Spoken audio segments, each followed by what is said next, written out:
नमस्ते बच्चों, सुप्रभात। आज हम कक्षा तीसरी की कविता क्रमांक 2 सही समय पर इस कविता का अध्ययन करने वाले हैं। तो बच्चों, पहले हम इस कविता को पढ़ लेते हैं, फिर हम इसका भावार्थ देखेंगे।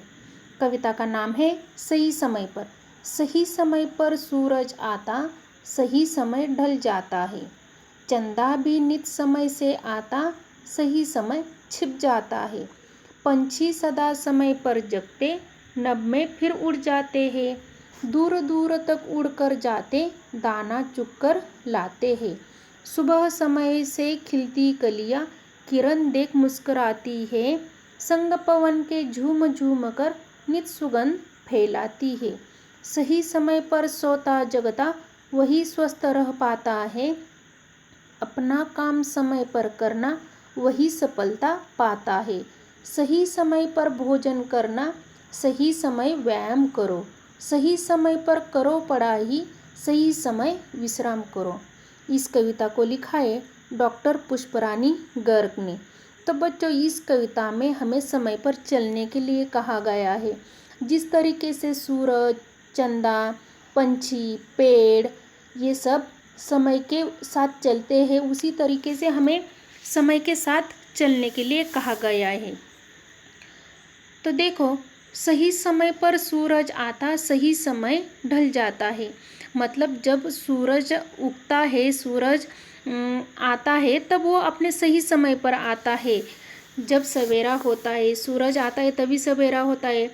तो उसी के वजह से हम उठते हैं, जगते, मतलब सूरज जो है वो अपना काम समय पे करता है। और जब उसका वक्त होता है तो वो ढल जाता है, मतलब चला जाता है। फिर बाद में चंद्रमा आता है, चंदा आता है। चंदा भी नित समय से आता, सही समय छिप जाता है। और सूरज जाने के बाद जब चंदा आता है तो वो भी अपने समय पे आता है, वो भी अपने वक्त पे आता है। और वक्त पे वो चला जाता है, छिप जाता है, मतलब वो चला जाता है। नित का अर्थ है यहाँ पे हमेशा, सदा। तो चंदा भी सदा क्या है, समय पे आता है और समय पे चला जाता है। पंछी सदा समय पर जगते, नभ में फिर उड़ जाते हैं। पंछी का अर्थ है पक्षी। जो पक्षी है वो भी समय पर जगते हैं। देखो, सूरज आते ही पंछियों की हमें आवाज़ आनी शुरू होती है। तो वो क्या है, सूरज आने के बाद ही जगते, मतलब वो उनका समय है जगने का। और वो समय पर जगते हैं और नभ में फिर उड़ जाते हैं। नभ का अर्थ है आकाश, गगन, और नभ में वो क्या है, उड़ जाते हैं। दूर दूर तक उड़कर जाते, दाना चुग कर लाते हैं। और जब वो समय पर उड़ते हैं तब वो क्या है, नभ में उड़ जाते हैं और दूर दूर तक चले जाते हैं दाना चुगने के लिए, मतलब अपना अपना जो अन्न है वो ढूंढने के लिए वो दूर दूर तक चले जाते हैं। चुगना का अर्थ है यहाँ पे समेटना, मतलब अपना खाना समेटने के लिए वो दूर दूर तक चले जाते हैं। सुबह समय से खिलती कलियां, किरण देख मुस्कुराती है। सुबह मतलब सवेरा। जब सवेरे सवेरे हम देखते हैं तो फूल हमें बहुत अच्छी ऐसे खिले हुए फूल दिखाई देते हैं। मतलब कलियों का रूपांतर हमें फूलों में दिखाई देता है। तो वो जो कलियां है वो सुबह सुबह हम देखते हैं तो उसका रूपांतर हमें फूलों में दिखाई देता है। किरण देख मुस्कुराती है, तो वो यहाँ पे कवि ने बताया है कि फूल भी, किरण का मतलब है प्रकाश, प्रकाश को देखकर वो मुस्कुराती है, मतलब फूल खिलता है वहाँ पे। संग पवन के झूम झूम कर नित सुगंध फैलाती है। संग का अर्थ है साथ, पवन का अर्थ है हवा, हवा के साथ में झूम झूम कर, मतलब मज़े से वो जो फूल है वो नित, हमेशा, सदा। नित का अर्थ है हमेशा, सदा, सदा ही अपना जो सुगंध है, अपनी जो खुशबू है वो चारों तरफ फैलाता है। वो तो समय पे ही करता है। तो देखो, हमें सुबह सुबह जब हम उठते तो हमारे आंगन में, बगीचे में अगर फूलों के पौधे होते हैं तो हमें सुबह सुबह बहुत अच्छी खुशबू आती है। लेकिन वही खुशबू हमें दोपहर को नहीं आती है। तो यहाँ पे वही बताया है कि वो खुशबू आने का समय भी फूल अपने समय पे ही करते हैं, वक्त पे ही करते हैं। सही समय पर सोता जगता वही स्वस्थ रह पाता है। अभी देखो यहाँ पे कवि ने हमें कहा है कि जो समय पे सोता है, जो समय पे जगता है, वही स्वस्थ रह पाता है।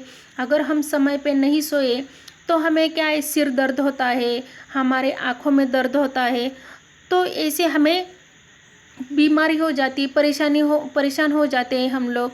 तो अगर हम सही समय पर अपना काम करेंगे, सोने का, जगने का, और जो भी हमारा काम है वो हम समय पे करेंगे तो हम स्वस्थ रह जाएंगे। अपना काम समय पर करता वही सफलता पाता है। हमारे शरीर के साथ साथ हमारा जो भी काम है, हमें सफलता पाने के लिए जो भी हमें कष्ट करना पड़ता है, वो अगर हम समय पे करेंगे तो हम सफलता पाते हैं। मतलब हम कामयाब हो जाते हैं। सही समय पर भोजन करना, सही समय व्यायाम करो। और जो हमारा भोजन करने का टाइम है, हमारा खाना खाने का टाइम है, वो हमें समय पर करना है और सही समय पर हमें व्यायाम करना है।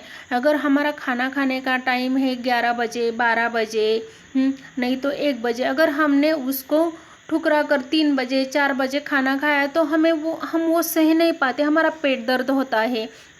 अगर हम व्यायाम करने का टाइम है सुबह और शाम का, अगर हम दोपहर को व्यायाम करने लगेंगे तो हमें शरीर को उससे कुछ लाभ नहीं होगा। उसी तरीके से जो भी हमारा काम है वो हमें समय पर करना है। सही समय पर करो पढ़ाई, सही समय विश्राम करो।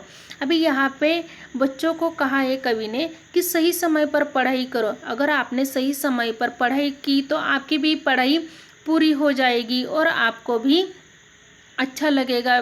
सही समय पर विश्राम करो और आप सही समय पर आराम करो। तो यही इस कविता में कवि ने हमें यही बताया है कि हमें जो भी करना है वो हमें समय पे करना है। समय पर अगर हम काम करेंगे तो हम सफलता पाएंगे।